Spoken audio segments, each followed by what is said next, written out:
Guys, I lied to you. We aren't going to show you 2 effects.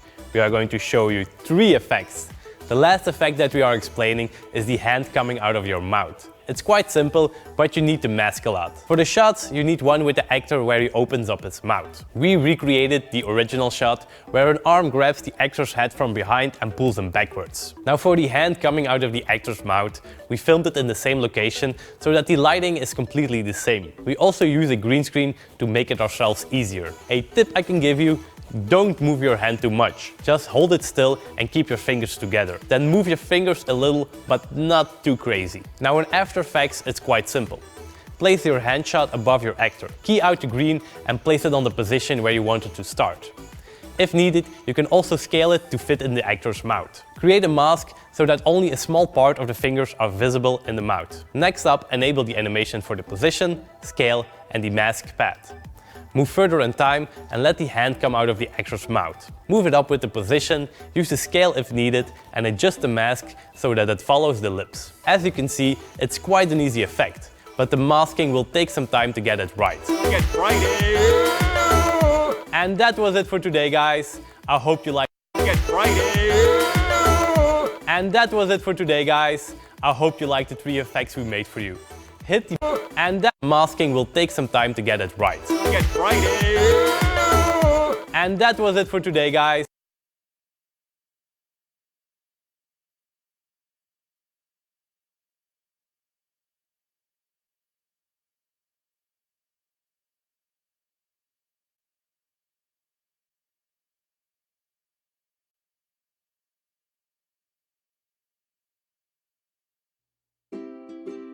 Der 2-Minuten-Sicherheitscheck. Prüfen Sie ganz einfach den Sicherheitsstatus Ihres Google. Dieses Buch gab es letzte Woche im Happy Meal beim McDonald's und ich kaufe jetzt nicht so oft ein Happy Meal, aber in dem Fall musste ich es kaufen. Ich meine, coole Videos drehen, von der Idee zum Social Media Star. Okay, wenn ihr Bock auf ein Review von dem Buch habt, sagt mir Bescheid. Eigentlich geht es in dem Video jetzt um was ganz anderes, und zwar darum, wie wir in Premiere Pro den Workflow und unsere Effekte so anpassen, wie es die Profis machen. Das zeige ich euch mit einigen Tipps und Tricks in dem Video. Falls ihr noch neu seid in Premiere Pro, schaut euch erstmal das Video Einstieg in Premiere Pro in 10 Minuten an von mir. Ist in der Infocard oben verlinkt. Ich zeige jetzt in keine Richtung, weil ich in die falsche Richtung zeige. Und jetzt habe ich ihn beide. Viel Spaß beim Video.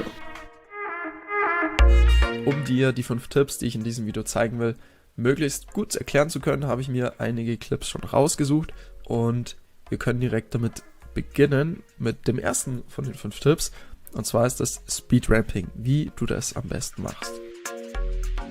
Um die Geschwindigkeit von einem Clip zu ändern, machst du wahrscheinlich Rechtsklick, Geschwindigkeit, Dauer oder drückst Steuerung und R. Das geht aber nochmal viel besser und professioneller. Auch nicht, indem du nur Keyframes hier setzt, um die Geschwindigkeit an einzelnen Stellen zu ändern, sondern du machst einen Rechtsklick, Klick, Keyframes einblenden, Zeitverzerrung, Geschwindigkeit. Danach kannst du P drücken, um den Stift hier auszuwählen. Drückst dann auf beispielsweise 2 Bereiche deines Clips und links und rechts von diesen 2 Bereichen kannst du dann jeweils die Geschwindigkeit ändern. Zum Beispiel, wenn du diese Linie jetzt auf 300% nach oben ziehst, ist der Anfang des Clips viel schneller. Das machen wir jetzt am Anfang und am Ende. Schaut dann letztendlich so aus. So, und das können wir natürlich dann noch beliebig erweitern, zum Beispiel wo Kapital Bra sich dann noch umdreht, können wir hier ein Frame setzen und hier einen Keyframe setzen und dann diesen Bereich, wo er sich dann dreht, auch schneller machen. Schaut damit im Endeffekt so aus. Das könnt ihr bei vielen Clips machen, auch als Übergang benutzen, wenn ihr mehrere Clips habt. Ich habe das mal als Beispiel gemacht, mit diesen 2 Clips bereits, auch mit Speed Ramping.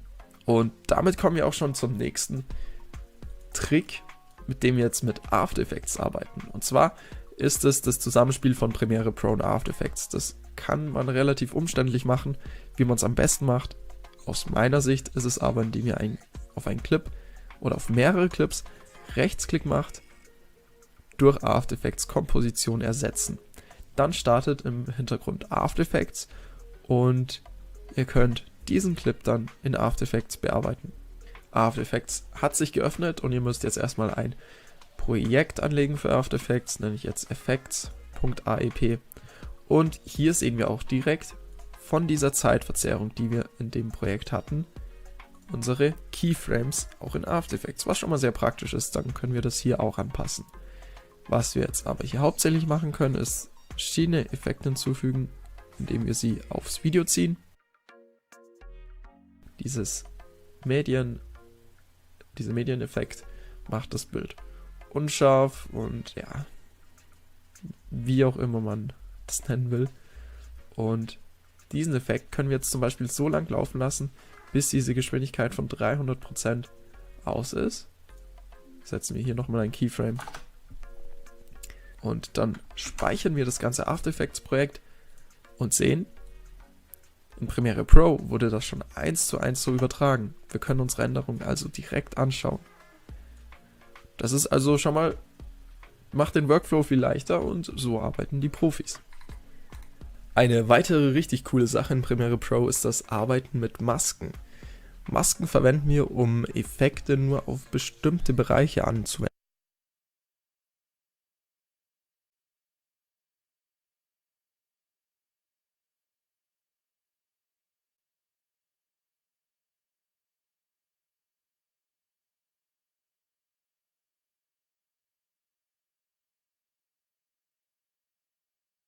Samsung Galaxy A50, 3 GB LTE für unter 18 € im Monat. Weniger bla, mehr blau.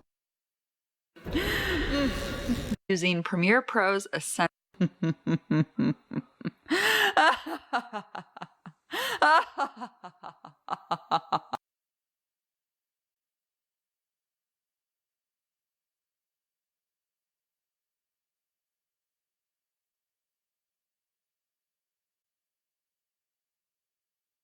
Hello and welcome. Giant and sync secondary sound doesn't work with that. Created, and you can also set them in the media browser.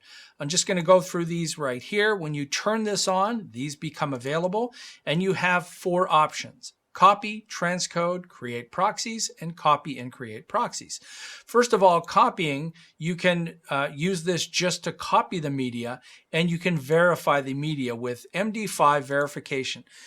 It might seem obvious to a lot of people, well, I take my card and I move the video clips from my card to my computer and I edit them. Isn't that copying them? That is copying them. But when you're in the world of very high-end workflows, you want to make sure that the copy doesn't rely on the operating system. That's why an MD5 verification is a hash where it guarantees every single bit of information came from the card and made in there. If that's important to you, great, choose that. If not, don't worry about it. You can choose the destination of that as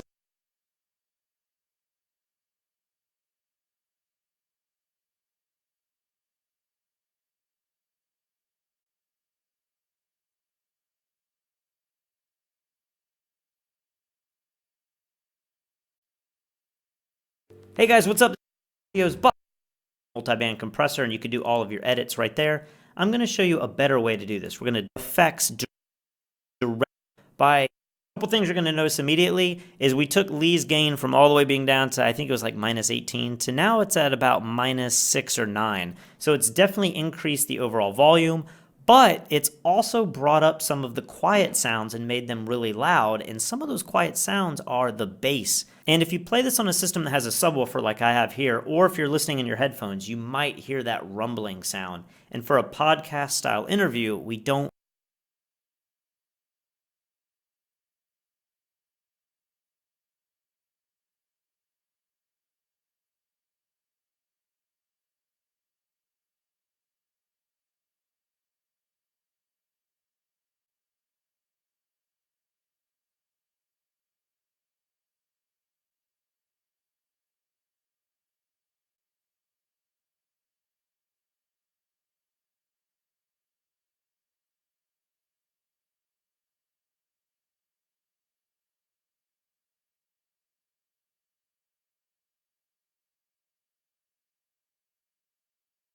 Haut im Griff, Gelenke im Blick.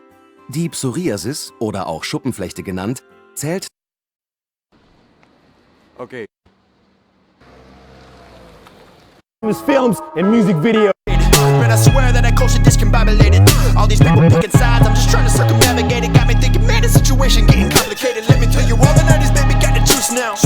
Maybe we're the generation that can understand that the content of the cameras is the... Yeah, I'm glad I got rid of that. And so is Janek, who's currently editing upstairs.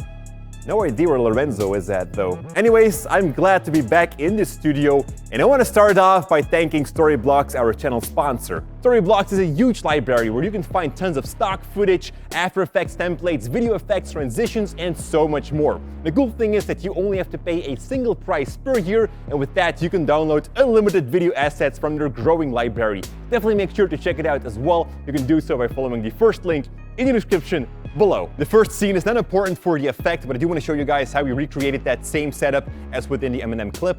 First of all, we've got a strong backlight in the back, obviously, which is the Aperture 120D with a Fresnel lens onto it. And then on top of me, we've got a 120D softbox. And because it's on top of me, we kind of get these hard shadows here underneath my eyes, which is pretty cool. Then on the back, we've got a smoke machine. This right here is a very cheap smoke machine. I thought it was around 20 bucks. It works, but it creates these very puffy smoke clouds. So what you want to do is grab anything, kind of wave with it to break those fluffy clouds and create more of a mist kind of smoke. Filming everything is not that hard. What you basically want to have is just kind of a twitch with your head, and that's it. So you want to write down whether you took a side shot, a frontal shot, how high that camera is, etc. Once you got that, take it back to your studio. The backlight now should be off, and we're only going to work with the top lighting right here, which is the Aperture 120D with the softbox onto it. You don't need this light right here. What we're trying to achieve is a very ugly lighting where we have hard shadows underneath our eyes so that it kind of looks scary. So if you have a normal lighting in your house, then you can also just stand underneath that. Basically the same thing. What is important though is that you're going to work with a completely dark background. Our walls are black, so that this stuff is actually aluminum foil painted black, but it is heat resistant, and you can wrap that around your lights, and that way your light won't shine onto the walls and only on you. Your subject should be illuminated, but not faces as well. We're gonna start by working on the dark clips. Look for the shot that has the same angle as the clip that you use and increase the feather. Your blacks should be absolute black, and click on the pen tool. You want to keep your head as still as possible while you just stand underneath that light. If you like so, you can make some scary faces as well. But important is that you're going to match the perspective of your camera shots right in here in this studio environment with the shots that you took outside. So those are the shots that you need. Now let's grab your editing machine and fire up Premiere Pro. We're gonna start by working on the dark clips. Look for the shot that has the same angle as the clip that you want to get the effect on. Then drag that one to your timeline. With the clip selected, head over to the opacity property and click on the pen tool. You want to draw a rough mask around the face. And since you should be standing still, we don't need to animate that mask to follow the head. Then go into the mask properties and increase the feather. Your blacks should be absolute black. If that is not the case, then open up Lumetri and decrease the blacks value, or maybe the shadows as well. Next up, we're gonna animate my face onto Janek, but because there's an issue in Premiere with masks and effects, we're gonna have to nest it first. Right-click on that clip and choose Nest. Then move that nested sequence up one track, because underneath, we're gonna place the normal shots. So we're gonna create different layers, which combined will have the right distortion effect. And the first layer is just gonna follow Janek's movements. For my effects library, I'm gonna search for the transform effect and add that to the nested sequence. I'm gonna use that effect to scale down and reposition my face over Janek's. Then enable the animation for the position and readjust it over time. It doesn't have to be perfect, but it does kinda need to follow Janek's face movement. If your subject also moved his head up and down, then animate the rotation property as well. You can kinda see this as a face swap. Now, the reason that we're animating it through this effect is so that we can disable to use the composition shutter angle and set one of our own, such as 270 degree, to get some great motion blur into that animation, making it appear more like a ghost. And finally is the blending, which is not right yet, so change that to screen under the opacity property, and that'll be your first layer. Now hold down your Alt key and drag the nested sequence to the layer above to make a duplication of it. And this duplication is going to get a little different animation. And since we've already duplicated the previous animation where the face follows your subject, The only thing that we're going to do now is go back into the transform effects and pull the face a little bit forward here and there. And because of that previous animation, the face will just bounce right back to its first position, and this way you're getting this jumpy glitch effect. And then finally, the third layer. For this, I'm gonna duplicate the top layer, and with it selected, press Alt plus arrow to the right. And this will nudge the clip, and you can do this for about 2 or 3 frames. And with this offset, we can kind of see it as another different animation. Now as for that layer, I'm also gonna change the blending mode to lighter color and add a Gaussian blur effect to it as well. But make sure that this sits above the transform effect though. Increase it to around 15. It could be that your effect already looks like perfect. If your face distortions, however, are not bright or too present enough, then use lumetri on any or all 3 of the layers to change their exposure. And as a final touch, I'm gonna give a cross dissolve to the ending of the face clips to make them fade out. You can keep this short. Now I've got no idea why I'm actually holding this laptop. It doesn't even have a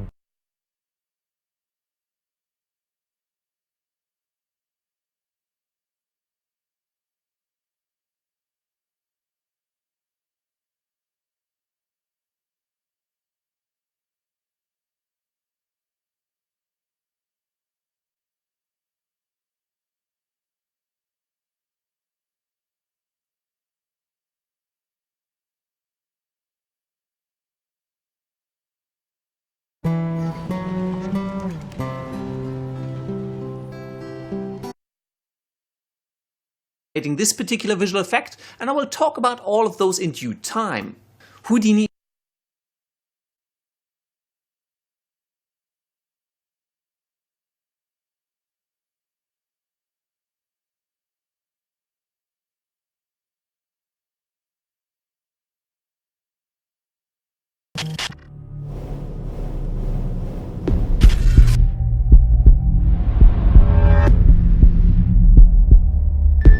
Hello, I am Ines Alea from ToleratedCinematics.com, and today I will be showing you how to do some color grading in After Effects zombie style. Enjoy!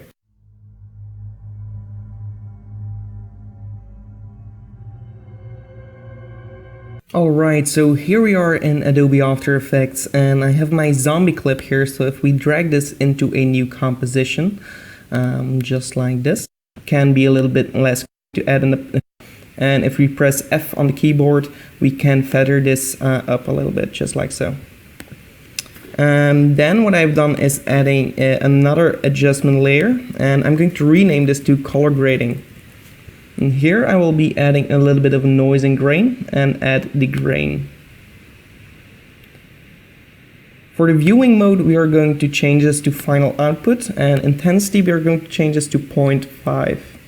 Then for the size, I'm also going to change it to 0.5, and let's see what we get as a result. I'm going to zoom in a little bit and check it on and off. So we get a little bit of grain here in our video. Next, I will add another effect on that same adjustment layer, blur and sharpen, and add an unsharp mask. Here we are going to increase it to something like 75, and then I'm going to duplicate my unsharp mask, and I'm going to change the radius to 25. And then, of course, this is going to be overdone, so I'm going to toggle my amount down to something like 35. And here we have a little bit more popping in our video. Next, I will add an effect called tint. And we are going to lower this down to like 35 as well. And lastly, we are going to add an effect called curves, of course, the good old curves, and we're going to bring them down in the shadows and bring them a little bit back to the highlights, but don't overclip them here. So we're just trying to get more contrast in our video. Of course, you can scrub a little bit through the video to see how other areas of our video are going to look like. And then here we can see something a little bit more of our frames, so we get a little bit more color. And then I'm going to choose the red here for the curves, and I'm going to bring them down actually.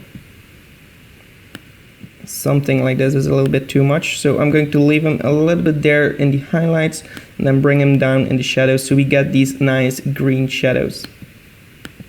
For the greens, I'm also going to pull them up in the shadows here and also play around with them in the highlights here, so something like this. It's a little bit overdone, but we're also going to play with the blues, and for the blues we're going to take them away here And there we go. And then for the second blue and the highlights, let's try and pick it up here. And maybe for the lower shadows, we can actually bring the shadow up like this, but just not so much. So our shadows turn blue. And I actually think that my red channel is a little bit too low, so I'm going to bring this up again a little bit. So now we have something like this, and if we're going to solo our layer, we will see that this is the before and this is already the after, which is already looking pretty cool. You can also a little bit too dark, do a little bit more scene, like a zombie movie. So this is a pretty cool trick to get some nice horror style color grading in Adobe After Effects. Of course, you can do this in Premiere as well. So if you follow the same steps, it's going to be a little bit different, but most of these steps are also the same in Adobe Premiere. So if you prefer to work there, so be my guest. And that's actually it. So this was my tutorial. I hope you enjoyed it. If you did like my tutorial, give it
Samsung Galaxy A50, 3 GB LTE für unter 18 € im Monat. Weniger bla, mehr blau.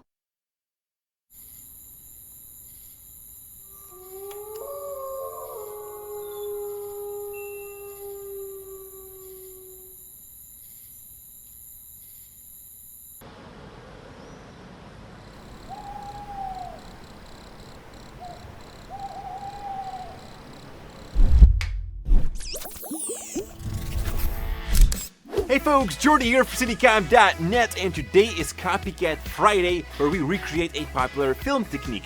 And you've probably seen it before, a scene shot during the day transformed so that it seems like it was shot during the night. This technique is called day for night and is actually used pretty often. So let's swing into Premiere Pro and create an advanced day for night effect ourselves. The example clip that we'll be working with today comes from Video Blocks, a huge library with tons of video effects and stock clips. On a daily basis, this library gets updated with fresh new video assets.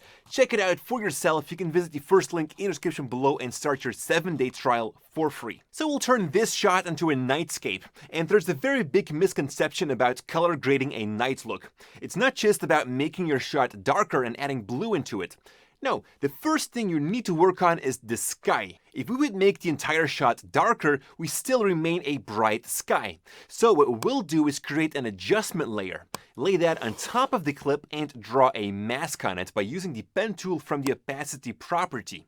This mask can be very rough, and for moving shots you want to animate it using the mask tracker.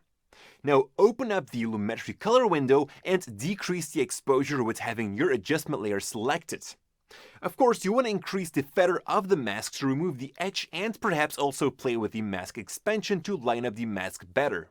Alright, now we have a proper balanced clip on which we can do the nightscape grading on.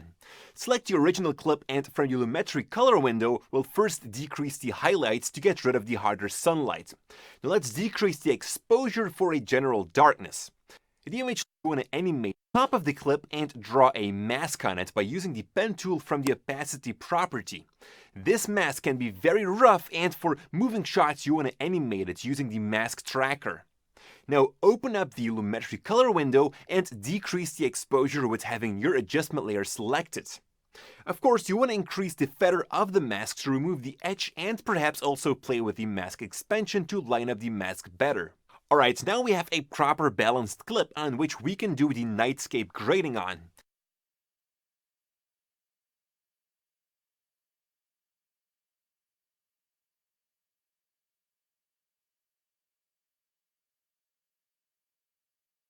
Egal wann ich anrufe, es ist immer besetzt. Egal wann ich anrufe, es ist immer besetzt.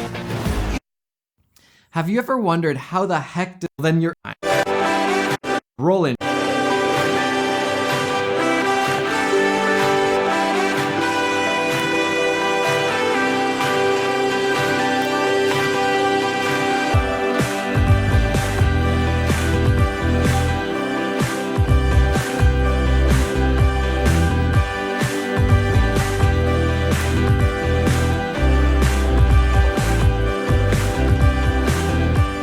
Lights when you're filming at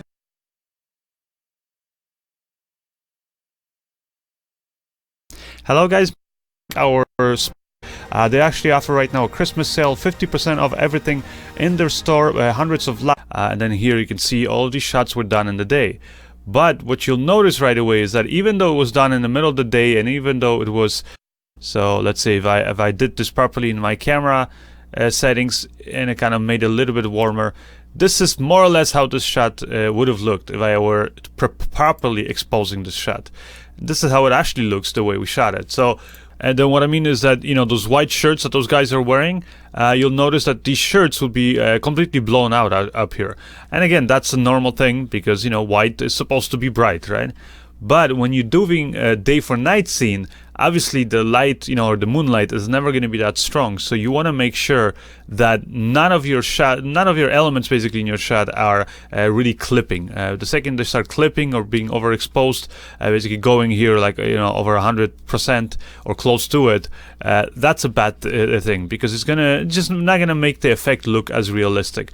So the first thing I'll tell you is you want to make sure that your shot is underexposed, and like I said, I make sure always that I keep everything almost, you know, basically below like 50 or 60 IRE like you see in this case.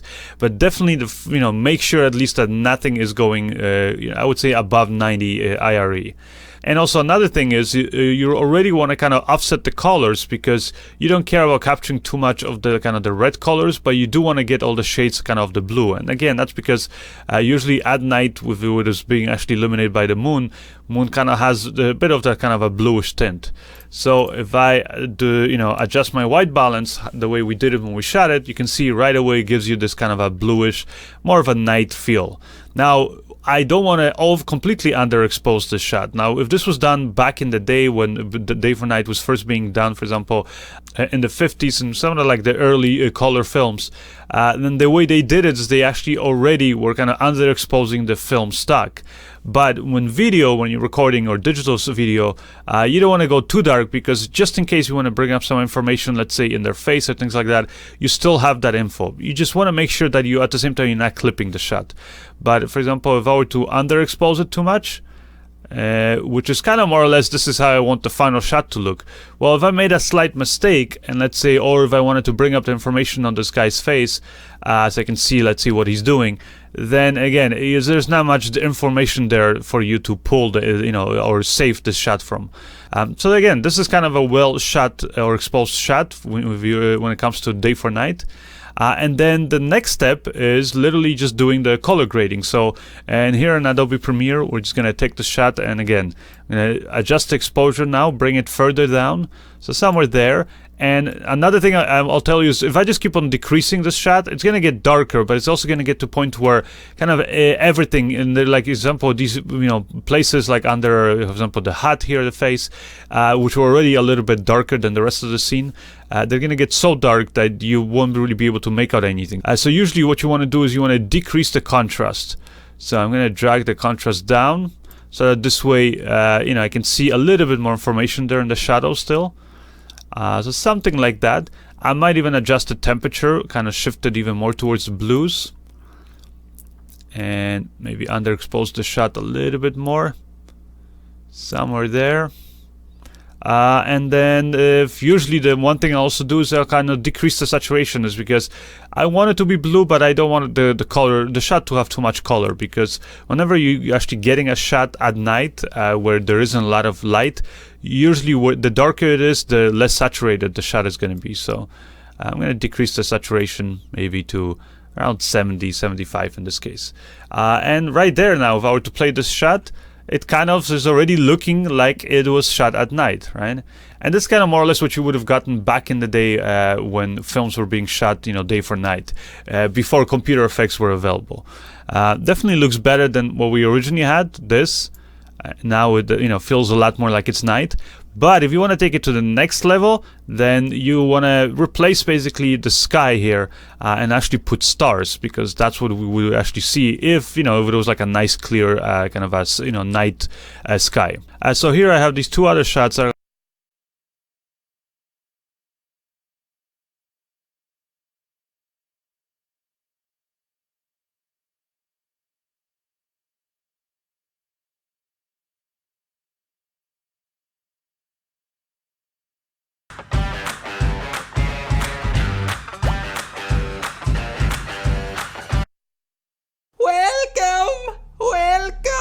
Welcome back to another edition of Behind the Short. I'm your host, Wesley Malott, and today we're going to take a look at how you can create more realistic day for night. A lot of people seem to... Hello?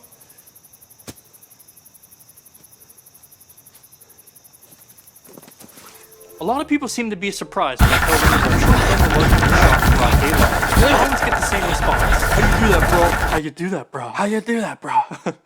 Well, we were able to do that using a technique called day for night. For anyone unfamiliar, day for night is the process of shooting your scene during the day with the intention of portraying it as a night scene.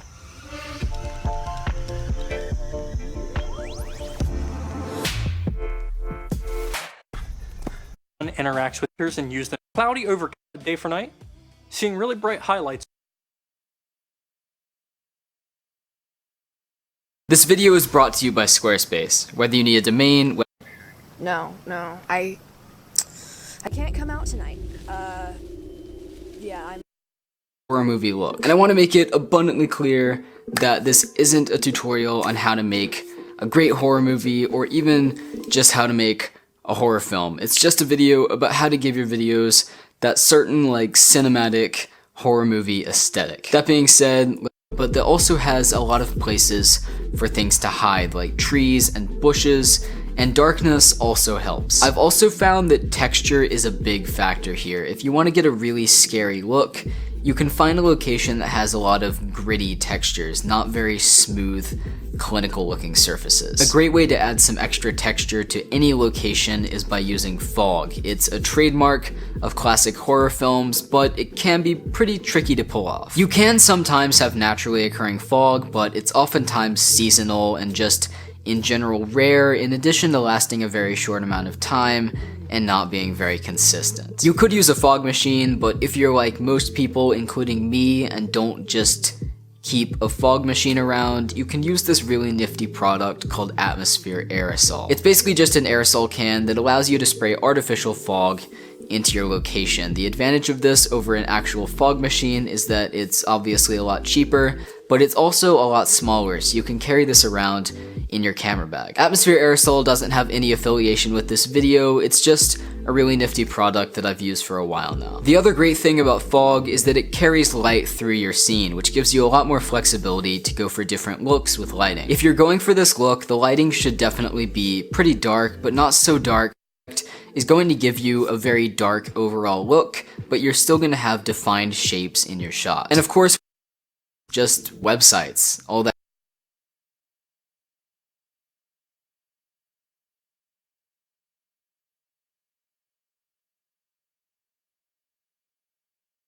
Privatsphäre ist Einstellungssache. Wählen Sie in wenigen Schritten Ihre Einstellungen.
Privatsphäre ist Einstellungssache. Wählen Sie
Der 2-Minuten-Sicherheitscheck. Prüfen Sie den Sicherheitsstatus Ihres Google-Kontos.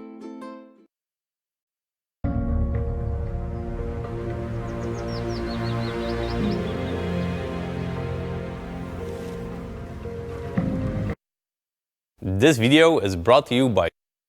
It was getting a little bit crowded in something and it wants to leave its body. I'm a huge fan of these effects and that's why we decided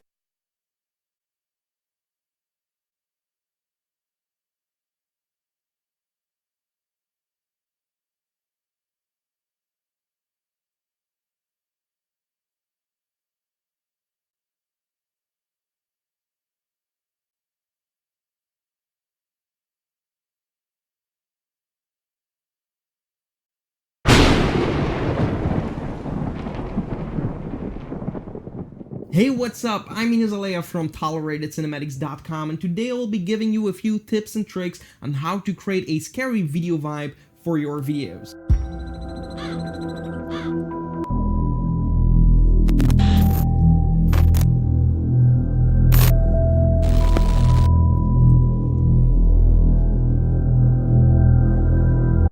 Around with your camera, we have been using a gimbal to do this kind of shot. You get this kind of creature shot or this supernatural being POV shot. So it's like there is a creature running around or a ghost flying over the ground.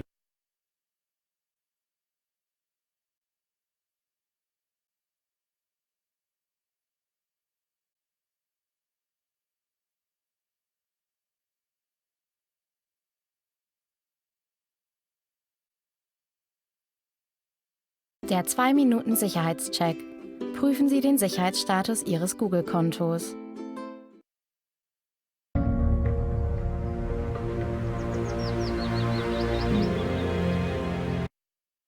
This video is brought to you by Storyblocks Video. Then the selecting area will also do the same movements. And this is not something we want. It look like it's underneath the skin. It isn't that hard, but it's quite some work. We are going to use the Clone Stem tool from After Effects. This is a tool where you can copy or clone a part of the scene and paste it somewhere else. To start, select the duplicate of the choking shot. Right-click on it, go to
Oh, ein Ballon.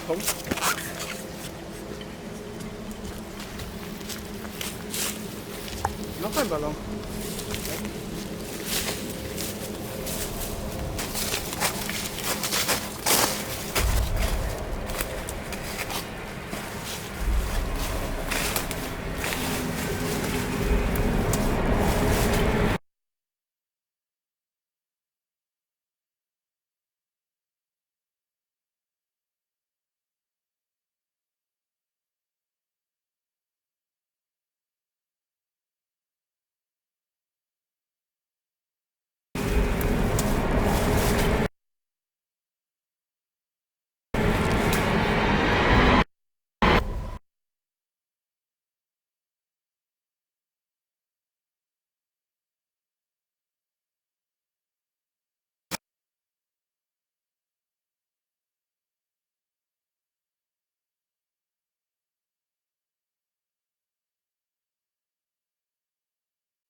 let your actor talk too much. This will make the blending of everything much harder. With our shot done, let's jump into After Effects. Take your shot in the project panel and drag it into a new composition. The first thing we are going to do is duplicate.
This video is brought to you by Square.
Have you ever wondered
Das ist kein Kunstobjekt. Das ist keine Konzerthalle. Das ist kein Flugzeug.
Ah!